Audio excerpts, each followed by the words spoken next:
শুভ সকাল বন্ধুরা, তোমরা কেমন আছো? আশা করি তোমরা সবাই অনেক ভালো আছো, আর আমিও ভালো আছি। যে যেখান থেকে আমার ব্লগটা দেখছো তাদেরকে জানাই অনেক অনেক ভালোবাসা। তো আজকে সকালবেলা উঠে দেখছি প্রচণ্ড বৃষ্টি হয়েছে, সারা রাত বৃষ্টি হয়েছে, কিন্তু আমি কিচ্ছু জানি না। মানে এক ঘুমের সকাল হয়, তার জন্য কিছুই জানি না যে বৃষ্টি হয়ে যেত। তো বৃষ্টি হওয়াতে আজকে ওয়েদারটা ভীষণ ঠান্ডা। তো ভাবলাম চলো আজকে শাড়ি পরেই ব্লগটা স্টার্ট করি। আর গরমের দিনে দেখবে বেশি শাড়ি টাড়ি না একদম পরা যায় না, কিন্তু দেখবে বর্ষার দিনে কিন্তু শাড়ি টাড়ি পরলে অতটা গরম লাগে না। যেহেতু আজকে বৃষ্টি হয়েছে তাই আজকে আর নাইটি পরলাম না, শাড়ি পরলাম। আর এই শাড়িটা আমার প্রচণ্ড ফেভারিট, ভীষণ নরম আর সফট করে শাড়িটা, মানে পরলে না একটুও গরম লাগে না। অনেকবার পরেছি তো, কাচতে ধুতে ধুতে একদম মানে তুলোর মতো নেতা মতো হয়ে গেছে। তো এই শাড়িটা পরলাম। আর এই শাড়ির কালারটাও কিন্তু প্রচণ্ড ফেভারিট কালার আমার। আর এই শাড়িটা কিন্তু আমার মার শাড়ি। তো মার শাড়ি, কিন্তু মা পরে না, আমার মা খুব একটা শাড়ি টাড়ি পরতে চায় না, এখন বয়স হয়েছে, সামালও দিতে পারে না। তো মা বলেছিল তুই নিয়ে গেলে নিয়ে যা। তবে যেহেতু শাড়ির কালারটা আমার খুব পছন্দ হয়েছিল, তো ওই শাড়িটা আমি নিয়েছিলাম। তো ওইদিকে দেখো, ওইদিকে ছেলে ঘুমোচ্ছিল ওই ঘরেতে, তো আমার বেডরুমে ঘুমোচ্ছিল, তো সেই কারণে এই ঘরে এসে শাড়িটা পরলাম। আর বিছনার চাদরটা তুলবো না আজকে, লন্ডভন্ড হয়ে রয়েছে। তোমাদের দাদাভাই ভীষণ ছিটিয়ে ছাটিয়ে রাখে, এই ব্যাগ, এই বালিশ, এই পেপার, এই গামছা সব লন্ডভন্ড করে রাখে। তো ভাবলাম যে এই ঘরে যখন এলাম তাহলে বিছনাটা একটু ঠিকঠাক করে দিয়ে যাই। তো সেই জন্যে বিছনাটা একটু ঠিকঠাক করলাম। তারপর পেপারটা দেখলাম, পেপারটা রোজ বারান্দায় দিয়ে যায় পেপারওয়ালা। তো তোমাদের দাদাভাই ওই মানে এই ঘরের দরজাটা রোজ সকালে উঠে খোলে, আবার অনেক সময় আমিও খুলি। তো রোজ সকালে না আমার একটা অভ্যাস আছে, সে চা খেতে খেতেই হোক বা এমনি হোক, আমি রোজ সকালবেলায় একবার করে পেপারে না চোখ বলাই, এটা আমার একটা অভ্যাস। মানে সবার আগে আমি কোনটা দেখি জানো? খেলার খবর। খেলার কি খবর আছে, মানে ক্রিকেট, ফুটবল খেলা কিন্তু আমি অত ফেভারিট করি না, পছন্দ করি না, ভালো লাগে না। ক্রিকেট খেলা আমি প্রচণ্ড ভালোবাসি, প্রচণ্ড ভীষণ ভালোবাসি। মানে যখনই খেলা হয় তখনই সেই খেলা আমি দেখতে বসে যাই। তো সবার আগে খেলার খবরটাই দেখছিলাম। তো পেপার পড়ার তো এখন আমার টাইম নেই যে ঘন্টাখানেক ধরে পেপার পড়বো। তো ওই জাস্ট চোখ বোলাচ্ছি, মানে মেন কী খবর আছে আর খেলার খবরটা, সেটাই। তো তোমাদের দাদাভাই এসে দেখে বলে গেল চাটা বসাও গিয়ে, এখানে বসে পেপার এখন পড়ো না। তো সেই জন্য আমি এখন যাই, নিচে যাব, চা বসাবো। তারপর দেখি ছেলেও উঠলো কেন, কারণ আমি উঠে গেলে আমার ছেলে কিন্তু ঘুম থেকে উঠে যায়। তো সেই কারণের জন্য আবার এই ঘরে এলাম, তো দেখলাম ছেলে উঠে গেছে, আর তোমাদের দাদাভাই কিন্তু বাবুকে ডেকে তুলে দিয়েছে। আর এমনিতেও আমি উঠে গেলে ছেলেও ঘুম থেকে উঠে পড়ে, বেশিক্ষণ একটা ঘুমোয় না। তো এদিকে বিছনাটা একটু টান টান করে ঝেড়ে ঝুড়ে গুছিয়ে রেখে যাই, কারণ বাসি বিছনা রেখে কেন যাব। তোমাদের দাদাভাই সবে উঠলো, বাজারহাট কিছুই করেনি, ও বাজারহাট চলে গেল। আর আমি এখন এইগুলো একটু গুছিয়ে টুচিয়ে তারপর নিচে যাব, গিয়ে তো সবার আগে চাই করব। আর তোমরা তো জানো কতটা চা করি। আর একটা কথা কি বলো তো, কোনো জিনিস যদি মন দিয়ে করো, ভালোবেসে করো, আর মনের মধ্যে যদি কোনো পাপ না আনো, মনের মধ্যে যদি কোনো দ্বিধাবোধ না আনো, দেখবে সেই কাজটা করলে কিন্তু তোমার সেই কাজটা সফল হবে। এটা কিন্তু আমি মনে করি, সত্যি কথা। যদি আমি মনের মধ্যে একটা হিংসা ভাব নিই বা কোনো কারণে কোনো বাজে বুদ্ধি করে সেই জিনিসটা করি, সেই ভালো কাজটা কিন্তু কোনো দিন ভগবান সফল করবে না, আমি মনে করি। সেই জন্য যে কাজই করো না কেন মন দিয়ে করো। আর আমিও কিন্তু সব কাজ মন দিয়ে করি। আর আমি যেটা সিদ্ধান্ত, যদি একবার কোনো একটা সিদ্ধান্ত নিই বা কোনো কিছু চিন্তাভাবনা করি যেটা আমি করব, তো আমি এটা করবই। সে আমার পড়াশোনা বলো, কোনো কাজ বলো, যতই আমার পরিশ্রম হোক, যতই আমার সময় যাক, কিন্তু আমি সেই কাজটা করব। এটা আমার সব সময়, মানে কি বলবো, এটা আমার মানে জেদ বলতে পারো বা যাই বলো, আমি করি। তো এই জন্য সবসময় সব কাজ না মন দিয়ে করা ভালো। মন দিয়ে যে কাজ করবে, ভালোবেসে যে কাজ করবে, সেই কাজ একদিন না একদিন সফল হবেই হবে। আর কারোর সাথে রেষারেষি হিংসা করে কিন্তু কোনো কাজ সফল হওয়া যায় না, আমি মনে করি। তুমি নিজের মন মতো করো, ভালোবেসে করো, সেই কাজটা ঠিক তোমার জীবনে একদিন না একদিন সফলতা আনবেই আনবে। তো এদিকে দেখো আমার বিছনা তোলা হলো। আর রোজ যেরকম একটুখানি ডে ক্রিম লাগাই, ট্যান রিমুভার ক্রিম, সেটা রোজই লাগাই গো। এই ক্রিমগুলো তো কিনেছিলাম মা থাকতে, তো একটু একটু করে লাগাই অনেকটা। আর সত্যি ক্রিমটা খুব ভালো ক্রিম, মুখটা খুব মানে গ্লোসি হয়, তারপরে সফট হয়, আর খুব ভালো ক্রিমটা। দামি জিনিস তো হলে সেই জিনিস ভালো হবেই বলো, যত মিষ্টি হবে তত মানে দাম ভালো হবে, তাই না বলো? তো এইদিকে দেখো ক্রিম ট্রিম লাগালাম। আর তোমাদের দাদাভাই এখনও দেখি যায়নি, আমাকে বলছে তাড়াতাড়ি নিচে চলো। ও বিস্কুট টিস্কুট নিয়ে নিচে গেল, কারণ ওপরে বিস্কুটের কৌটো থাকে, কারণ সন্ধ্যেবেলা আবার সবাই চা টা খায়, সেই কারণে। তা আমি এখানে এসে ক্রিম ট্রিম লাগিয়ে একদম ফ্রেশ হয়ে চুল টুল বেঁধে টিপ পরে সোজা চলে যাব নিচে। আর যেরকম রোজকার কাজ আর কি, আমার সেই পরপর তো সেই কাজ থাকবেই। তো নিচে এলাম, এসে কিন্তু চা করলাম, চা করে সবাইকে চা দিলাম, চা নিজে খেলাম। খাওয়ার দাওয়ার পরে তোমাদের দাদাভাই বললো তাহলে চায়ের বাসনগুলো ধুয়ে ফেলো, আর কটা এঁঠো বাসন ছিল রাত্রিবেলার, সেই এঁঠো বাসনগুলো দিয়ে দিল মাজার জন্যে। তো সেগুলো মানে দিয়ে দিল না, সিঁড়িতে থাকে, সেগুলো তো আমি বাসি ছাড়ার আগে নামিয়ে দিয়েছি। তো টুকটাক যে কটা এঁঠো বাসন ছিল সেগুলো সমস্ত কিন্তু আমি মানে নামিয়ে দিয়ে এখন মাজছি রোজকার যেরকম। আর একদিকে ভাত কিন্তু বসিয়ে দিয়েছি, ভাত বসিয়ে দিয়ে আমার অনেকগুলো কাজ হয় গো, অনেকগুলো কাজ হয়। তবে মাঝখানে একদিন একটা গন্ডগোল হয়েছিলো, সেটা হলো ভাত এতটাই ফুটে গেছিলো যে ভাতটা না ভীষণ নরম হয়ে গেছিলো। মানে অনেকটা বাসন ছিল তো, সেই বাসনগুলো সব মাজতে মাজতে আমার ভাত গেছিলো গলে। তো সেই জন্য আমার খুব বকাও খেয়েছি বাড়িতে। তো বাড়িতে আমার বকা খাওয়ার লোকের অভাব নেই, অনেকেই আমাকে অনেক কিছু বলে, বকা দেয়। এখন এমন হয়েছে কি বলতো, কেউ কিছু বললে না চোখের জল আর ফেরি না, আর কানেও কোনো কথা নিই না, নিজের মতো নিজে সমস্ত কাজ করে যাই। আমি যদি লোকে আমাকে অনেক কথা বলে, আমি যদি সেই কথাগুলো কানে নিই না, দেখবে সেই কথা কানে নিয়ে না তুমি সেই কাজটা মন দিয়ে করতেই পারবে না, তোমার মন ডিস্টার্ব হয়েই যাবে, ইচ্ছা করবে না কোনো কিছু করতে। তার জন্য এখন আমি একটাই চিন্তা ভাবনা করেছি বা মনে মনে প্রতিজ্ঞা এটাই করেছি যে আমি আর কারোর কথা কানে নেব না, নিজের মতো নিজে কাজ করে যাব, যে যেটা বলে বলুক। কারণ দেখো, আজ আমাকে লোকে যে বলবে, আমি তার পরে কথার পৃষ্ঠে কথার উত্তর দেবো, একটা ঝগড়া ঝামেলা হবে, আমি ভিডিও করতে পারবো না, অনেক রকম সমস্যা। সেই জন্য এখন কাউকেই কিছু বলি না। আর এদিকে তোমাদের দাদাভাই মুদিখানা থেকে যেগুলো এনেছে সেগুলো তোমাদের সব দেখিয়ে দিলাম, তোমরা একটু দেখেই বুঝতে পারছো কী কী এনেছে।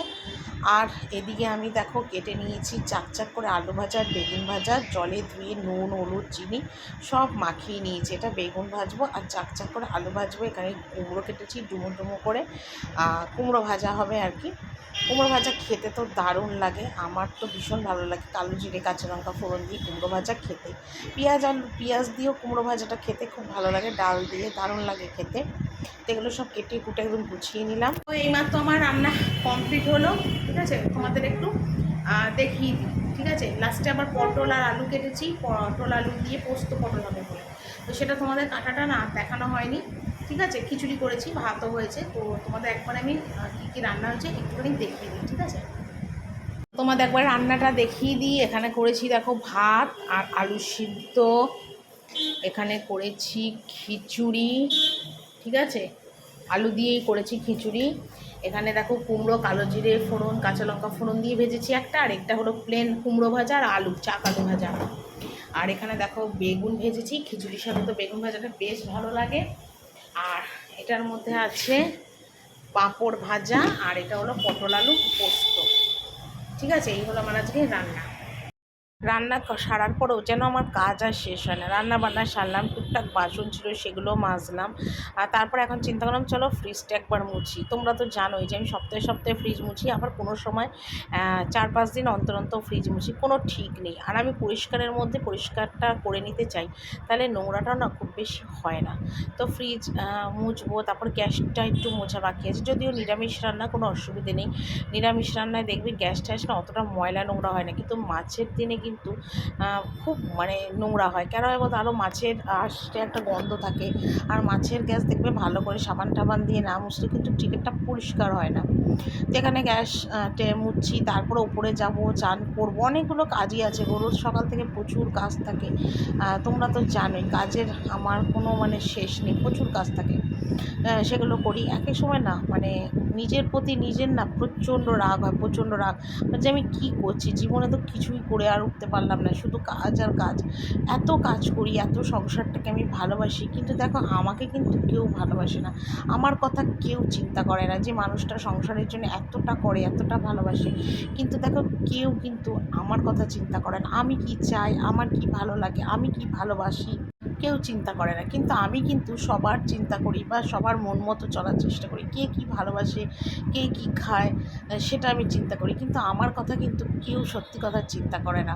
মানে কী বলতো, সবার প্রথমে একটা কথা বলি, বিয়ের আগে বলে মা বাবা, আর বিয়ের পর হলো স্বামী। হ্যাঁ, তো স্বামীর আশা ভরসাতেই তো সব মানুষ চলে না। কিন্তু আমার না সেই জায়গাটাই প্রচণ্ড দুর্বল, তার জন্য আমার হয়তো কপালে এতটা দুঃখ। তবে এখন না খুব একটা আমি দুঃখ নিজেকে মনে করি না। আমি মনে করি নিজের পায়ে দাঁড়াবো, নিজে রোজগার করব, নিজের জীবন নিজে তৈরি করব, যাতে আমি, ছেলে, আমার মা, তিনজনকে নিয়ে আমি ভালো থাকতে পারি। পয়সার জন্যে না অনেক মানুষ আছে যারা পাত্তাও দেয় না। এখনকার যুগে যাদের পয়সা আছে তাদেরই সম্মান, ভালোবাসা, রেসপেক্ট আছে। যাদের পয়সা নেই তাদের সম্মান, ভালোবাসা না কিচ্ছু নেই এই জীবনে। আমি অন্তত এটা মনে করি। আমার জীবনে ঘটেছে এটা। আমার বাপের বাড়ি তো অনেক গরিব, সেই জন্য আমাদের যে আত্মীয় স্বজন বড় লোকেরা, তারা কোনো দিন না আমার বাবাকে, আমাকে কোনো দিন পাত্তা দেয়নি। আমার মাকে 19-20 পাত্তা দিয়েছে, কিন্তু অনেকেই আছে পাত্তা দেয়নি, আজও পাত্তা দেয় না। তা আমার তাতে কোনো আসে যায় না। আমি কারোর সাথে সম্পর্কই রাখি না, কোনোদিন কারোর সাথে সম্পর্ক আমি রাখবও না। যারা আমাকে ভালোবাসে না, আমার মাকে বাবাকে পছন্দ করে না, তাদের সাথে আমি সম্পর্ক রাখি না।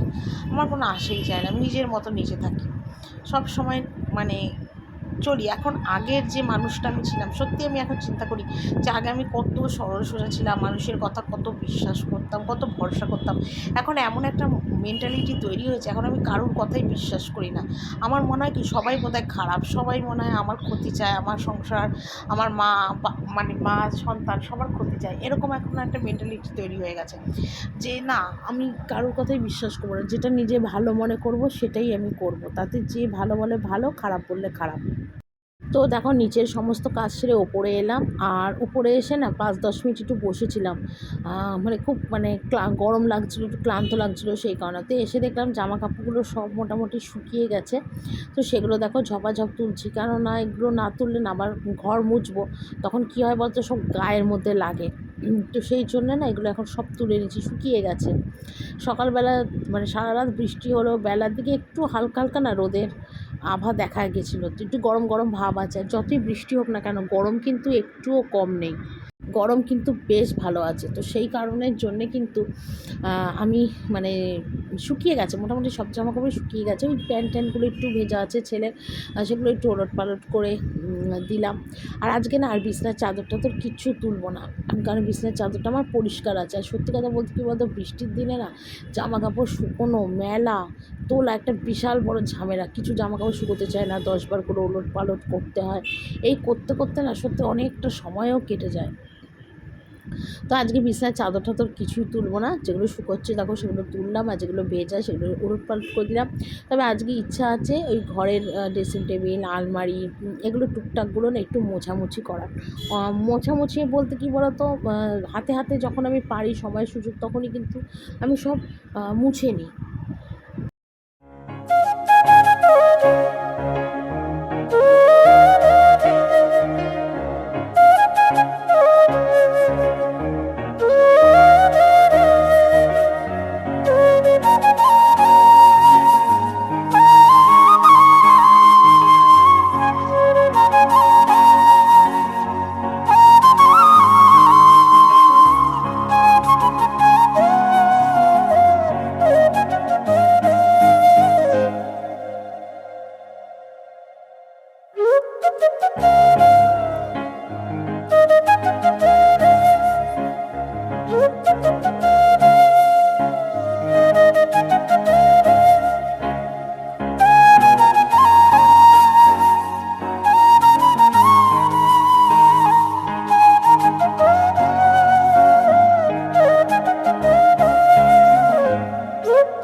তো এদিকে সমস্তগুলো মুছলাম, নিয়ে এখন ঘরটা মুছবো। ঘর মোছার পর কিছু জামা কাপড় আছে সেগুলো কাচবো। ছেলে চলে গেছে স্নান করতে। আজকে ওর ঠাকুমা ঠাকুর ঘরে যায়নি, সেই জন্য ছেলেও যাবে না আজকে আর ঠাকুর ঘরে। তো বাবু চানে চলে গেছে, আর আমি ভাবলাম যে চলো আমি এখন ঘরটাগুলো একটু মুছে নিই। মুছে নিয়ে কটা জামা কাপড় আছে সেগুলো কাচবো। আমি একসময় চিন্তা করি, যখন বিয়ের আগে ছিল আমি কোনোদিন বাপের বাড়িতে ঘর মুছিনি, বাসন মাজিনি, কাপড় কাচিনি, কোনো কাজকর্ম করিনি। মানে হয়তো আমি সবই পারতাম, কিন্তু আমার মা কোনোদিন আমায় করায়নি। কেন করায়নি? আমার মা বলতো কি, কদিন যখন শ্বশুরবাড়ি যাবি তখন তো সব কাজ করতে হবে। তা আমি তখন ভাবতাম যে সব কাজ আবার মানুষ কী করে করে? চিন্তা করতাম সংসার কী জিনিস, সংসার কীরকম হয়? সত্যি আমি না সেগুলো সত্যিই আমি জানতাম না, সত্যিই আমি জানতাম না সংসার কী জিনিস, সংসারে কত রাজনীতি হয়, কত বুদ্ধি খাটিয়ে চলতে হবে, কিচ্ছু জানতাম না। তো মা, ভাবতাম কি যে ও কী আর কাজ করবো, আমার মা করে দেয়, আমার শ্বশুরবাড়িতে আর কী কাজ করতে হবে। কিন্তু এখন বুঝতে পারি যে শ্বশুরবাড়িতে যদি একটা দিন, একটা বেলা যদি কাজ না করি না, বিশাল ঝামেলা বেঁধে যায়। মানে কাজ করতে হবে, শরীর যতই খারাপ হোক, অসুস্থ হোক, বলাও যাবে না, করতেও হবে। এইটা এখন খুব ভালো মতো বুঝেছি। তাই এখন সবাই চিন্তা করি যে যে মেয়েটা কোনোদিন কোনো কাজ করে আসেনি শ্বশুরবাড়ির থেকে, মানে বাপের বাড়িতে, সেই মেয়েটা আজকে কত কাজ করে, কত কাজ করে। আমার মা যখন এখানে ছিল তখনও মা দেখে এই কথাটাই বলতো। মা দেখে না মার খুব কষ্ট হতো, সকাল থেকে কাজকর্ম করতাম তো আমার মার হেভি মনটা খারাপ হয়ে যেত। আমার মা বলতো কি যে কী গো, এত কাজ, এত কাজ, এত কাজ কী করে করিস তুই? তোর শরীর খারাপ হবে, তুই একটু রেস্ট পাস না, সেই সারাটা দিন চলে, কত বেলায় খাস, তারপর রাত্রিবেলায় গিয়ে আবার অত রাত অবধি ভিডিও এডিটিং করি, কীভাবে তোর শরীর চলবে? শরীর খারাপ হলে তোকে কে দেখবে? মা না এই কথাগুলো আমাকে সব সময় বলতো বাড়িতে যখন ছিল। আর এখানে এখন তো মা বাড়ি চলে গেছে, আজকে 1 মাস হয়ে গেছে মা বাড়ি চলে গেছে। তো যখন কাজকর্ম করি, একটু সময় পাই, তখন না এই চিন্তাগুলোই মাথার মধ্যে ঘোরে। সত্যি মা তো মাই হয়, মার জায়গায় কোনো দিন কেউ বসতে পারে না। এইটুকুনি একদম, মানে মার মতন টান, মার মতো ভালোবাসা কেউ করতে পারে। এই জন্যে বলে যে মায়ের সাথে সন্তানের নারীর টান হয়, মানে ওটার একটা আলাদাই টান, ওই টানটা কোনো কারোর থাকতে পারে না। আমি তো অন্তত এই কথাটা সব সময় মনে করি। আর এটা আমি সবসময় প্রমাণও পেয়েছি যে না, সত্যি সন্তানের মায়ের টান আলাদা, এর মতন টান নেই। মানে একটা মায়ের যতটা জ্বালা যন্ত্রণা হয় না সন্তানকে নিয়ে, আদার্স কারুর হবে না, কারুর হবে না, এইটুকুনি আমি মানি। তো ওদিকে দেখো সমস্ত নিচের কাজ সেরে এলাম, আর এদিকে আমার অনেক জামা কাপড় ছিল, সেগুলো সমস্ত এখন কাচা ধোয়া করছি। ছাদেই কাচ্ছি, কারণ বাথরুমে না বেশি জামা কাপড়গুলো না কাচা খুব অসুবিধা হয়ে যায়। ছাদে সুবিধা হয় মানে জামা কাপড়গুলো কাচতে, অনেকটা জায়গাও পাই। মেলবো তো না ছাদে, কারণ বৃষ্টির আকাশ, এই রোদ, এই বৃষ্টি, এই মেঘলা, তো সমস্ত হয়তো নিচেই মেলবো হয়তো জামা কাপড়গুলো, বা বারান্দাতেও মেলতে পারি, কোনো ঠিক নেই। তো সেই জন্যে এখানে ছাদে বসে কাচ্ছি। আর ছাদে এখনও বাথরুমে ছেলে রয়েছে, তারপর তোমাদের আমার শাশুড়ি সবে চান করে গেল, এই সব মানে জন্য অনেকটাই দেরি হয়। তো ছাদে বসে আমার কাজ তো অনেকটাই সুবিধা হয়, ঝপাঝপ কাচা হয়ে যায়, ধোয়াটাও ভালো হয় আর কি। আর আমার তো রোজকার জামা কাপড় অতটা নোংরাও হয় না আর কি। সার্ফে না দিয়ে আমি কোনো জামা কাপড় না কোনো সময় পরতে পারি না, এটাই আমার একটা বাজে অভ্যাস। অনেক কাছে দেখবে জলে দিয়ে জামা কাপড় পরে, না আমি পরতে পারি না। তো সেই কারণে না আমাকে রোজকার জামা কাপড় রোজ সার্ফে কাচতে হয়। আমাদের বাড়িতে প্রচুর সার্ফেরও খরচ হয় কিন্তু। তো এদিকে চান টান করে এলাম, আর যেগুলো কেচেছি সেগুলো দেখো সব এখন বারান্দা দিয়ে এক এক করে মেলে দিচ্ছি। আর চান চান করলাম ভালো করে, একটু শ্যাম্পু করলাম, মাথাতে আজকে একটু শ্যাম্পুও করেছি। আমি এমনিতে সপ্তাহে 1 দিন করে তো মাথায় শ্যাম্পু আমি করি। আমার কেন জানি ভীষণ মাথা না মানে আঠা আঠা হয়ে যায়, অথচ আমি মাথায় কিন্তু খুব একটা বেশি তেল দিই না। ভীষণ যখন গরম পড়ে তখনই আমি মাথায় তেল দিই, নয়তো আমি মাথায় কিন্তু বেশি একটা তেল দিই না। আর হয়তো রান্না বান্না করি, মানে কাজকর্ম করি, ধুলোর কাজ আর ডাস্টিংয়ের কাজ এইসব করি বলে হয়তো মাথা চুলটা না আমার খুব বেশি তাড়াতাড়ি মানে নোংরা হয়ে যায়। তো সেই জন্য সপ্তাহে 1 দিন আমাকে মাথায় শ্যাম্পু না দিলে চলে না, চুলগুলো একদম আঠা আঠা, একদম বিচ্ছি টাইপের হয়ে যায়। তো দেখো জামা কাপড়গুলো সব মেলছি, মেলার পরে চুলটা একটু আঁচড়াবো, চুল টুল কিছুই আঁচড়ায়নি, মানে ভাবলাম আগে জামা কাপড়গুলো একটু মেলে দিই, তারপরে চুল টুলগুলো আঁচড়াবো। আঁচড়ে 10-15 মিনিট একটু রেস্ট করবো, করে নিয়ে তারপর যাবো খেতে। আর সকাল থেকে একভাবে কাজ করতে করতে সত্যি আর শরীর আমার আর চলে না। আর ঘড়িতে মোটামুটি এখন 3:30 বেজে গেছে, 3:30 পৌনে 4টের মতন বাজে, কারণ আমি সবসময় আমার কাছে ফোন থাকে তো ঘড়ির টাইমটা দেখি, ঘরে এলে ঘরে ঘড়ি আছে, ঘড়ির টাইম দেখি, ওই জন্য খুব একটা আমার অসুবিধা হয় না, সবসময় ঘড়ির টাইম দেখি।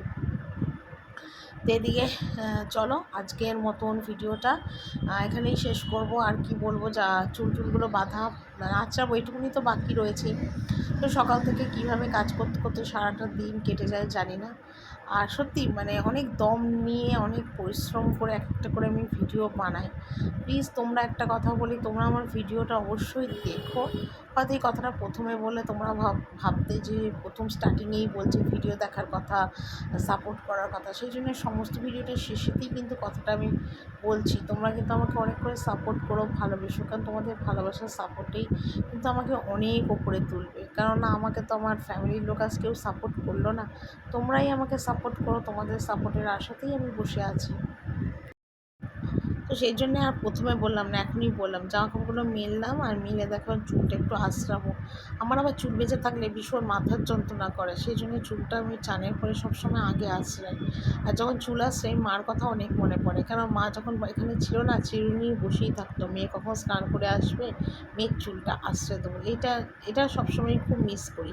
আর এখন তো কী বলবো, নিজের চুল নিজেই আঁচড়াতে হয়। চুল ছিল মাথায় আমার আগে অনেক, চুল টুল মেনটেন করতে পারি না, সময় পাই না, কোনো কিছু হয় না, তার জন্য চুল না কেটে ফেলেছি। অনেক বড় চুল ছিল, চুল রাখলে তো হলো না, চুলের যত্ন করতে হবে, অত আমার টাইম কোথায় বলো, সারাটা দিন কাজকর্ম করতে করতেই কেটে যায়।